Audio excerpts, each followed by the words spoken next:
Hello students, how are you. ਉਮੀਦ ਹੈ ਕਿ ਤੁਸੀਂ ਸਭ ਠੀਕ ਠਾਕ ਹੋਵੋਗੇ। ਮੈਂ ਕੁਲਦੀਪ ਸਿੰਘ ਇੱਕ ਵਾਰ ਫਿਰ ਤੋਂ ਤੁਹਾਡਾ ਆਪਣੇ ਚੈਨਲ ਰਿਵਾਈਵ ਨੋਵੈਲਟੀ ਵਿੱਚ ਬਹੁਤ ਵੈਲਕਮ ਕਰਦਾ ਹਾਂ।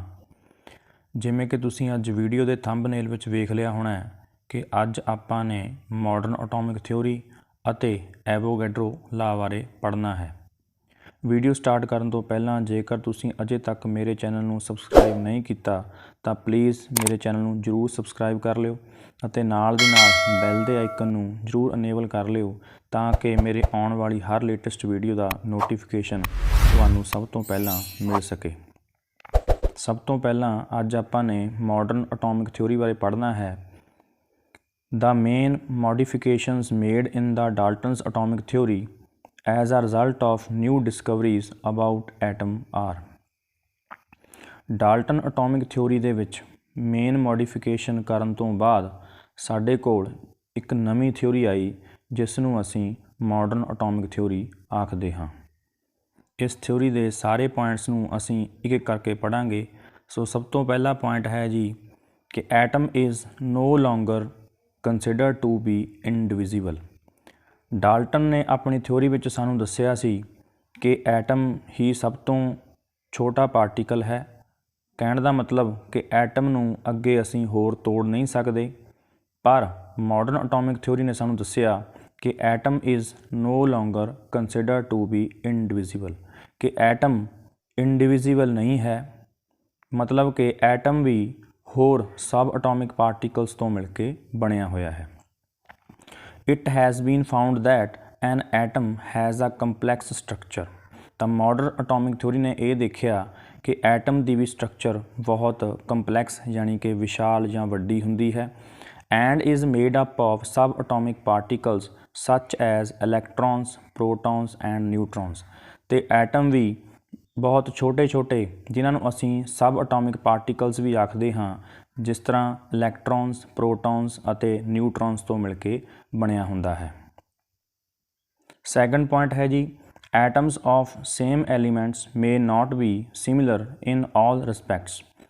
ਡਾਲਟਨ ਨੇ ਸਾਨੂੰ ਦੱਸਿਆ ਸੀ ਕਿ ਸੇਮ ਐਲੀਮੈਂਟਸ ਦੇ ਜਿਹੜੇ ਐਟਮਸ ਨੇ ਉਹਨਾਂ ਦੀਆਂ ਪ੍ਰੋਪਰਟੀਜ਼ ਸੇਮ ਹੋਣਗੀਆਂ, ਪਰ ਮਾਡਰਨ ਐਟੋਮਿਕ ਥਿਊਰੀ ਨੇ ਸਾਨੂੰ ਦੱਸਿਆ ਕਿ ਇਹ ਜ਼ਰੂਰੀ ਨਹੀਂ ਕਿ ਸੇਮ ਐਲੀਮੈਂਟਸ ਦੇ ਐਟਮਸ ਦੀਆਂ ਪ੍ਰੋਪਰਟੀਜ਼ ਸੇਮ ਹੋਣ। Atoms of same element may possess different relative masses. ਤਾਂ ਮਾਡਰਨ ਐਟੋਮਿਕ ਥਿਊਰੀ ਸਾਨੂੰ ਦੱਸਦੀ ਹੈ ਕਿ ਸੇਮ ਐਲੀਮੈਂਟ ਦੇ ਐਟਮਸ ਦਾ ਮਾਸ ਅਲੱਗ ਵੀ ਹੋ ਸਕਦਾ ਹੈ। For example there are 2 different types of atoms of chlorine with atomic masses 35 and 37 AMU, ਮਤਲਬ ਕਿ ਐਟੋਮਿਕ ਮਾਸ ਯੂਨਿਟ।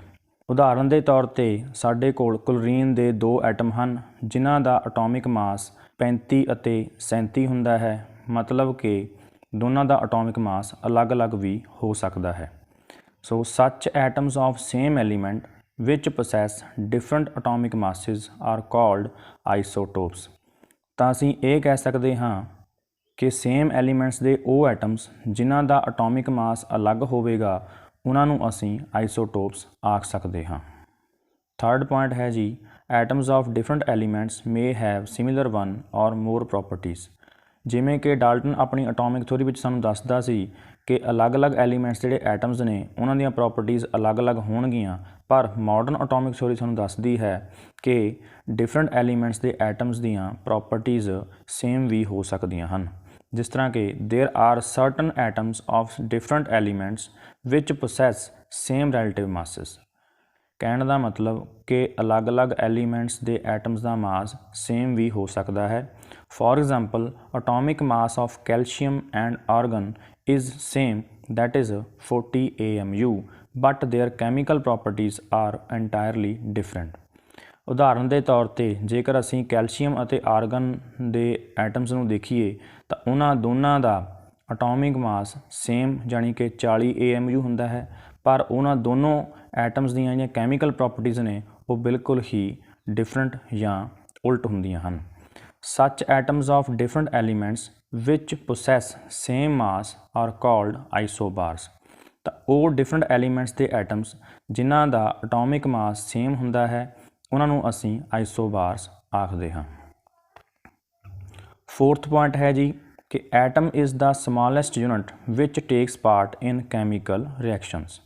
मॉडर्न एटॉमिक थ्योरी का चौथा पॉइंट सानू ये दसदा है कि एटम ही एक वो छोटी तो छोटी इकाई है या वो छोटी तो छोटी कड़ी है जो किसी भी कैमिकल रिएक्शन दे विच हिस्सा लैंदी है। सो दो an atom is composed of सब अटोमिक पार्टिकल्स, भावें कि एटम बहुत छोटे छोटे सब अटोमिक पार्टिकल्स तो मिलकर बनया हुंदा है, yet पर it is the smallest particle, पर इस दे बावजूद भी ये सब तो छोटा छोटा वो पार्टिकल है which takes part in chemical reaction, जो हर कैमिकल रिएक्शन दे विच हिस्सा लैंदा है। फिफ्थ पॉइंट है जी the ratio in which the different atoms combine may be fixed and integral but may not always be simple. Modern atomic theory का fifth point सानू ये दसदा है कि अलग अलग एटम्स के कंबाइन होने की जिहड़ी रेशो है वो फिक्स मतलब कि निश्चित अते इंटीग्रल वड्डी हो सकती है, but may not always be simple, पर जरूरी नहीं कि वो रेशो हमेशा सिंपल ही होवे। For example in sugar molecule the ratio of carbon hydrogen and oxygen atoms is 12:22:11 which is not simple. उदाहरण के तौर पर जेकर असी शुगर मॉलिक्यूल नूं देखिए जिसका फार्मूला C12H22O11 हुंदा है, तो इन्हां दे विच कार्बन हाइड्रोजन अते ऑक्सीजन एटम्स की जिहड़ी रेशो है वो 12:22:11 हुंदी है, जिसनूं असी सिंपल नहीं आख सकते। मॉडर्न एटॉमिक थ्योरी का सिक्स्थ पॉइंट है जी atom of one element may be changed into atoms of other element. Modern atomic theory सानू ये भी दसदी है कि एक एलीमेंट के एटम नूं दूसरे एलीमेंट के एटम्स दे विच बदलिया जा सकता है। For example atoms of nitrogen can be changed into oxygen atoms by interaction with alpha rays. उदाहरण के तौर पर नाइट्रोजन के एटम्स नूं असी ऑक्सीजन के एटम्स दे विच बदल सकते हाँ जदों असी नाइट्रोजन के एटम्स की इंटरैक्शन यानी कि रिएक्शन अल्फा रेस दे नाल करवाउंदे हाँ। Similarly uranium can be converted into plutonium through interaction with neutrons. इसे तरह यूरेनियम के एटम नूं भी असी न्यूट्रॉन की इंटरैक्शन दे नाल प्लूटोनीयम एटम दे विच बदल सकते हाँ। This process is called transmutation. एक एलीमेंट के एटम नूं दूजे एलीमेंट के एटम दे विच बदलण दे प्रोसैस नूं असी ट्रांसम्यूटेशन आखदे हाँ। Thus atom is no longer indestructible. अंत विच असी ये कह सकते हाँ कि एटम इनडिस्ट्रक्टिबल नहीं हुंदा। कहण दा मतलब कि एटम नूं खत्म या नष्ट नहीं किया जा सकता, पर एक एलीमेंट के एटम नूं दूजे एलीमेंट के एटम विच जरूर बदलिया जा सकता है, जिस नूं असी ट्रांसम्यूटेशन आखदे हाँ। मॉडर्न एटॉमिक थ्योरी का जिहड़ा लास्ट सैवंथ पॉइंट है जी वो है the mass of atom can be change into energy, कि एटम के मास नूं एनर्जी विच बदलिया जा सकता है।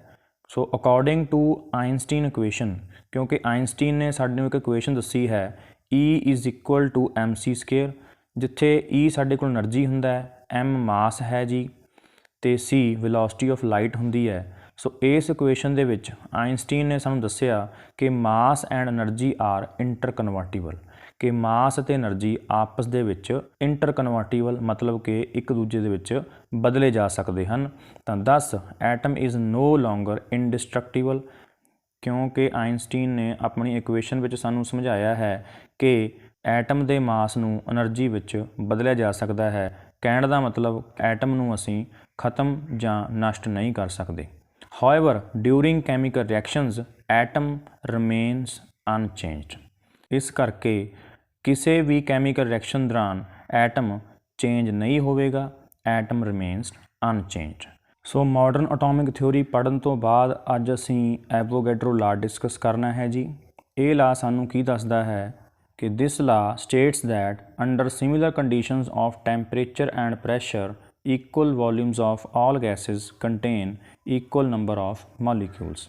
ये ला सानू दसदा है कि सेम टैंपरेचर अते प्रैशर के उत्ते सारिया गैसेज के इक्वल वॉल्यूम के अंदर मॉलीक्यूल्स की जिहड़ी गिणती है वो सेम होवेगी। मैथेमैटिकली वी कैन से कि V directly proportional to N ਹੁੰਦਾ ਹੈ, ਜਿੱਥੇ V ਸਾਡੇ ਕੋਲ ਕਿਸੇ ਵੀ ਗੈਸ ਦਾ ਵੋਲਿਊਮ ਹੋ ਸਕਦਾ ਹੈ ਅਤੇ N ਉਸ ਗੈਸ ਦੇ ਵਿੱਚ ਨੰਬਰ ਆਫ ਮੋਲੀਕਿਊਲਸ ਹੋ ਸਕਦੇ ਹਨ। ਇਸ ਚੀਜ਼ ਨੂੰ ਆਪਾਂ ਇੱਕ ਐਗਜ਼ਾਮਪਲ ਨਾਲ ਸਮਝਦੇ ਹਾਂ ਜੀ। For example, if we enclose equal volumes of 3 gases hydrogen, oxygen and chlorine in different flasks of the same capacity under similar conditions of temperature and pressure। ਕਹਿਣ ਦਾ ਮਤਲਬ ਕਿ ਅਗਰ ਅਸੀਂ 3 ਇਕੁਅਲ ਵੋਲਿਊਮ ਦੀਆਂ ਗੈਸਿਸ ਹਾਈਡਰੋਜਨ, ਆਕਸੀਜਨ ਅਤੇ chlorine ਨੂੰ 3 ਅਲੱਗ-ਅਲੱਗ ਸੇਮ ਕਪੈਸਿਟੀ ਵਾਲੇ ਫਲਾਸਕ ਦੇ ਵਿੱਚ ਸੇਮ ਟੈਂਪਰੇਚਰ ਅਤੇ ਪ੍ਰੈਸ਼ਰ ਦੇ ਵਿੱਚ ਰੱਖਦੇ ਹਾਂ, ਦੈਨ ਵੀ ਫਾਈਂਡ ਦੈਟ, ਤਾਂ ਅਸੀਂ ਇਹ ਦੇਖਦੇ ਹਾਂ ਕਿ all the flasks have same number of molecules, ਕਿ ਉਹ ਤਿੰਨੋਂ ਫਲਾਸਕ ਦੇ ਵਿੱਚ ਮੋਲੀਕਿਊਲਸ ਦੀ ਜਿਹੜੀ ਸੰਖਿਆ ਹੈ ਉਹ ਵੀ ਸੇਮ ਹੋਵੇਗੀ। However these molecules may differ in size and mass, ਭਾਵੇਂ ਇਹ ਮੋਲੀਕਿਊਲਸ ਸਾਈਜ਼ ਜਾਂ ਮਾਸ ਦੇ ਪੱਖੋਂ ਇੱਕ ਦੂਜੇ ਤੋਂ ਅਲੱਗ-ਅਲੱਗ ਹੋਣ। ਸੋ ਮੈਨੂੰ ਉਮੀਦ ਹੈ ਕਿ ਤੁਹਾਨੂੰ ਅੱਜ ਦੋਨੋਂ ਟੌਪਿਕ ਚੰਗੀ ਤਰ੍ਹਾਂ ਸਮਝ ਵਿੱਚ ਆ ਗਏ ਹੋਣਗੇ। ਜੇਕਰ ਤੁਹਾਨੂੰ ਮੇਰੀ ਵੀਡੀਓ ਪਸੰਦ ਆਉਂਦੀ ਹੈ ਤਾਂ ਪਲੀਜ਼ ਲਾਈਕ ਜ਼ਰੂਰ ਕਰ ਦਿਆ ਕਰੋ, ਕਿਉਂਕਿ ਤੁਹਾਡੇ ਇੱਕ ਲਾਈਕ ਦੇ ਨਾਲ ਮੈਨੂੰ ਬਹੁਤ ਜ਼ਿਆਦਾ ਮੋਟੀਵੇਸ਼ਨ ਮਿਲਦੀ ਹੈ। Thank you so much.